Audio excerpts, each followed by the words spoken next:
Selamat malam cantik, salam toleransi. Silakan ada yang mau ditanyakan? Kakak berasal dari mana pertama? Ya di sini nggak usah tanya dulu saya dari mana, langsung bertanya aja cantik. Oh, Tentang oke. Alkitab. Tentang Alkitab.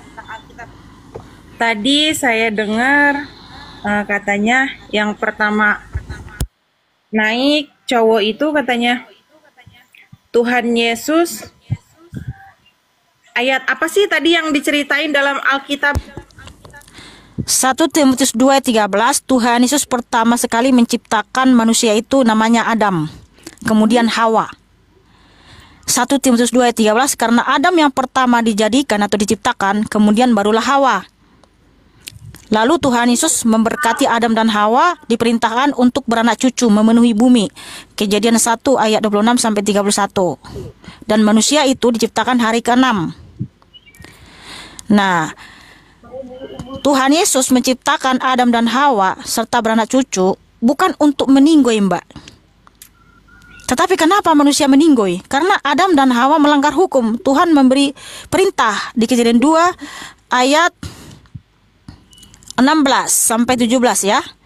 Lalu Adonai Elohim memberi perintah ini kepada manusia.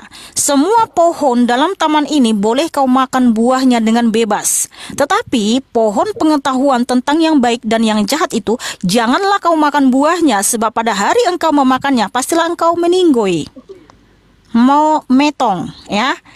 Ya, Nah, jadi kalau Adam dan Hawa tidak melanggar ini, Mbak, bumi nggak seperti ini, Mbak. Banyak dosa, ya, banyak kejahatan. Bumi ini akan teratur, ya, teratur indah, dan kita hidup dalam kebahagiaan, ya, tidak sembarangan. Kita juga akan hidup kekal. Nah, tetapi kenapa bumi ini sudah rusak? Manusia meninggoy karena Adam melanggar hukum ini, dilanggar Kejadian 2 ayat 17 ini. Sebab disesatkan oleh si ular tua, yaitu iblis. Nah, di Kejadian 3:1 datang si ular tua ya kepada Hawa. Kejadian 3:1. Adapun ular ialah yang paling cerdik dari segala binatang di darat yang dijadikan oleh Tuhan Elohim. Ular itu atau iblis itu berkata kepada perempuan, yaitu si Hawa ya. Oke, di mute dulu sebentar cantik. Tentulah Elohim berfirman, semua pohon dalam taman ini jangan kamu makan buahnya, bukan? Nah, lihat tuh cerdiknya, liciknya iblis itu. Satu kata ditambahkan, teman-teman. Padahal Tuhan berfirman di Kejadian 2:16, semua pohon dalam taman ini boleh kau makan buahnya dengan bebas. Tetapi buah pohon pengetahuan jangan kamu makan. Tapi datang iblis, diambil tuh satu kata. Tentulah Elohim berfirman, semua pohon dalam taman ini jangan kamu makan buahnya, bukan? Hanya kata semua dan jangan. Makanya jangan kamu dengar kata iblis. Makanya jangan kamu tambah-tambah firman Tuhan. Nggak ada Tritunggal dalam Alkitab. Nggak ada Marsion, nggak ada Montanisme. Kamu buat-buat di dalam Alkitab itu harus ada. Ini satu kata aja loh ditambahkan oleh si ular tua, udah menyesatkan Hawa loh. Tersesatlah Hawa ini cantik karena dihasut sama si ular tua iblis ini. Makan aja itu buahnya, kalian gak akan mati kok, justru kalian akan menjadi seperti Allah, seperti Elohim. Makanya Hawa tergiur, dia lebih menuruti apa hasutan iblis dibanding taat sama Tuhan. Makanya dia makan, dia kasih sama suaminya Adam. Maka Tuhan datang menjumpai mereka. Adam, oleh karena dosamu bumi ini sudah terkutuk, dan engkau akan kembali menjadi debu. Makanya manusia meninggoy, Mbak. Nah, itulah kenapa Tuhan datang. Karena apa? Supaya kita bisa bebas dari hukum Tuhan yang telah dilanggar Adam dan Hawa. Harus ada namanya penebusan. Melalui apa? Darah yang tertumpah, tapi harus darah yang suci, darah yang mulia, darah yang tidak berdosa, yang mau menggantikan nyawa kita supaya kita bebas atau ditebus dari hukum Tuhan. Nah, darah siapa yang bisa membangkitkan kita dari kematian supaya kita terbebas dari hukum Tuhan? Nggak ada, Mbak. Roma 3:23, semua manusia telah berdosa dan telah kehilangan kemuliaan Allah. Roma 5:12, Adam telah mewariskan dosa maut kepada keturunannya, makanya manusia meninggoy. Tubuhnya kembali menjadi debu tanah, rohnya masuk ke alam maut. Alam maut itu nyala api. Alam kematian itu, alam kuburan itu, ya, alam kematian itu nyala api. Di sana penuh dengan penderitaan, kesengsaraan. Nanti kalian bisa baca di Lukas 16. Ketika ada orang kaya meninggoy yang berhura-hura, yang sangat pelit, yang sangat pesta pora, tidak percaya Tuhan Yesus Kristus, ya, tidak melakukan ketaatan. Ketika dia meninggoy, rohnya masuk ke alam maut, menderita di sana sengsara. Nah, supaya kita terbebas dari sana, Mbak, dan kita bisa bangkit, harus ada namanya darah yang suci yang mau menggantikan nyawa kita. Karena apa? Di Imamat 17 ayat 11, karena nyawa makhluk ada dalam darahnya, dan aku telah memberikan darah itu kepadamu di atas mezbah untuk mengadakan pendamaian bagi nyawamu, karena darah mengadakan pendamaian dengan perantaran nyawa, supaya kita bisa bangkit. Makanya Tuhan itu yang datang, Mbak, karena Dia Maha Kasih. Dia tidak menghendaki manusia yang dijadikan dengan tangannya sendiri itu, dan nafas kita berasal dari Dia, kita selamanya meninggal dalam dosa-dosa kita, Mbak. Karena begitu besar cinta kasih Sang Pencipta itu, makanya Dia datang melalui seorang perempuan yang sudah Dia nubuatkan di Kejadian 3:15 waktu Dia hukum manusia itu. Aku akan mengadakan permusuhan antara engkau dan perempuan ini, antara keturunanmu dan keturunannya. Keturunannya akan meremukkan kepalamu, dan engkau akan meremukkan tumitnya. Jadi untuk menebus kita dari kutuk kematian itu, Dia datang melalui seorang perempuan. Karena apa? Yang pertama sekali melanggar hukum itu adalah perempuan, yaitu Hawa. Makanya Dia datang melalui seorang perempuan yang terpilih itu adalah Bunda Maria. Jadi tujuan Tuhan itu datang ke dunia melalui seorang perempuan, yaitu Bunda Maria. Pertama, untuk menebus kita dari hukum Tuhan melalui darahnya yang tertumpah di atas kayu salib. Jadi di atas kayu salib, tumit Tuhan Yesus diremukkan, yaitu waktu dipaku. Tetapi Dia telah meremukkan kepala si ular, yaitu kutuk kematian. Sehingga Tuhan berfirman di Matius 26:28, inilah darahku yang ditumpahkan bagi banyak orang sebagai perjanjian baru untuk pengampunan dosa. Dan terbukti, Mbak, ketika Tuhan mengalami kematian, Dia turun ke alam maut. Di alam maut Dia menyatakan kemenangan. Ketika Tuhan bangkit, mereka pun dibangkitkan, banyak kuburan terbuka, yaitu di Matius 27:50-53. Itulah kenapa ada kebangkitan dari zaman, Mbak. Karena Tuhan Kristus berfirman Yohanes 11:25, akulah kebangkitan dan hidup, barang siapa percaya kepadaku, ia akan hidup sekalipun ia mati. Nah, makanya tidak ada keselamatan di dalam siapapun selain dalam Tuhan Yesus Kristus. Kisah Para Rasul 4:12. Jadi kita bisa bangkit untuk hidup yang kekal, Mbak, karena darah Kristus yang dicurahkan di atas kayu salib. Ya, seperti itu, Mbak. Ada lagi yang mau ditanyakan, cantik? Ya, buka mikrofonnya.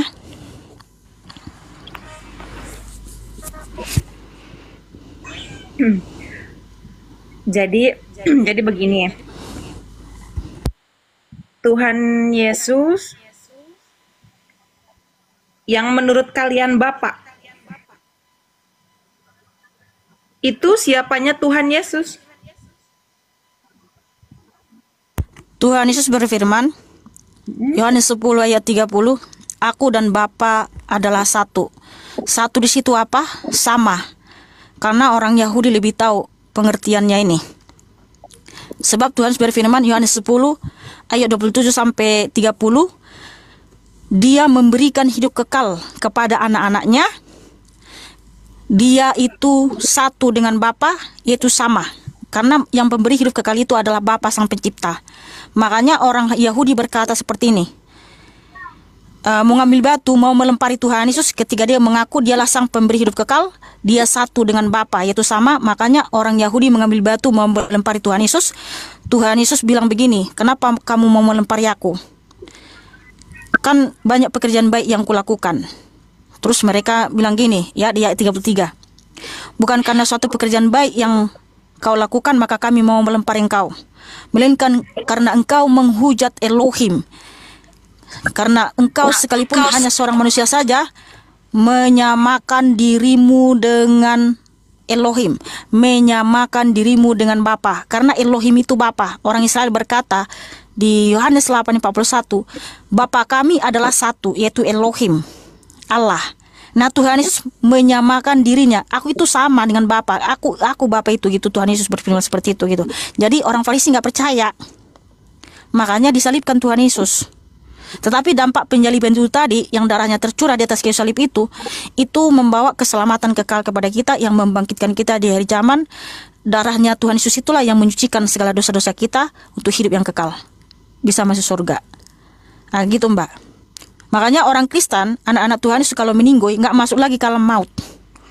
Kita masuk kemana? Firdaus, Wahyu 2 ayat 7-10. Oke, pertanyaan kedua. Ya. Ini yang di stiker Tuhan Yesus Sang Pencipta. Tadi Mbak bilang katanya Allah itu Bapa, yang menurut kalian Bapa. Allah itu katanya Sang Pencipta pula.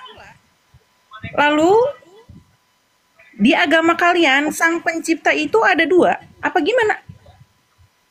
Enggak, Cantik. Tuhan Yesus itu adalah Bapa itu sendiri. Dia Sang Pencipta itu sendiri, Cantik, yang datang ke dunia 2000 tahun yang lalu menyelamatkan kita.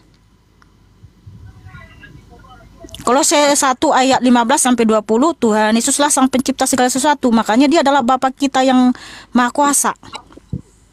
Jadi yang tadi Alkitab yang surat berapa yang yang ada naik cowok itu, yang katanya Tuhan Yesus berfirman bahwa kalian harus menyembah Dia dalam tanda kurung Allah. Lalu Tuhan Yesus menyembah siapa? Kalian menyembah Tuhan Yesus, sedangkan Tuhan Yesus menyembah dalam kurung Dia Allah. Yang kata kalian, yang kata si Mbak tadi, Allah itu sama dengan Yesus, dalam artian Yesus satu, jadi satu Tuhan sama Enggak Bapa ada Tuhan pula. Yesus menyembah Allah. Enggak ada. Ya. Lalu Tuhan harus siapa? mengajarkan kita harus menyembah Dia, harus taat dan setia kepada Dia. Enggak boleh kita Ya, menyembah Allah lain. Dalam Alkitab kalian yang katanya tadi loh, saya menyimak dari yang cowok tadi naik, kata si Mbak ini Alkitabnya menyuruh Tuhan Yesus menyuruh umatnya menuruti perintah dalam kurung Dia Allah yang menurut kalian Bapa, ya.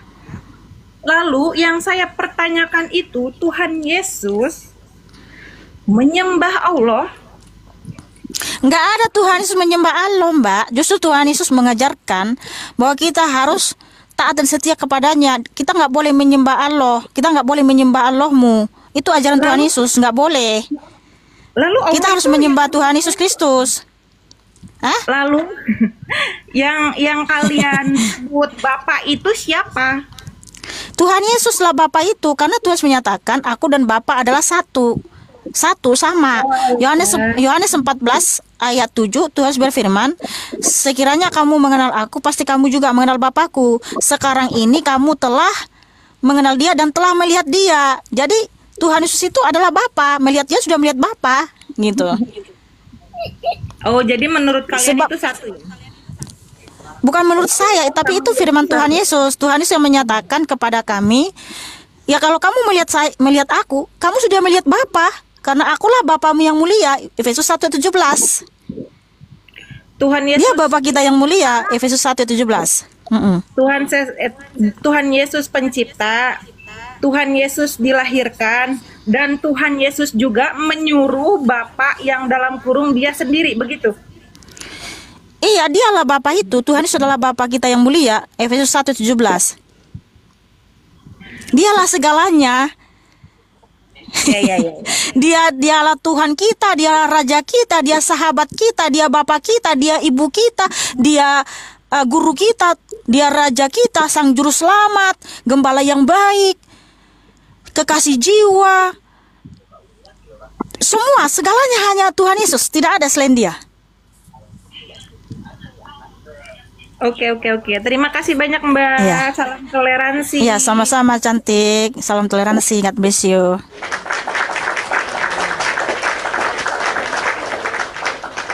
Dia musuh kita juga dong? Oh enggak. Tuhan Yesus itu maha kasih, maha mulia, maha agung, maha kudus. bukan jadi lawan. Lawan kita itu iblis.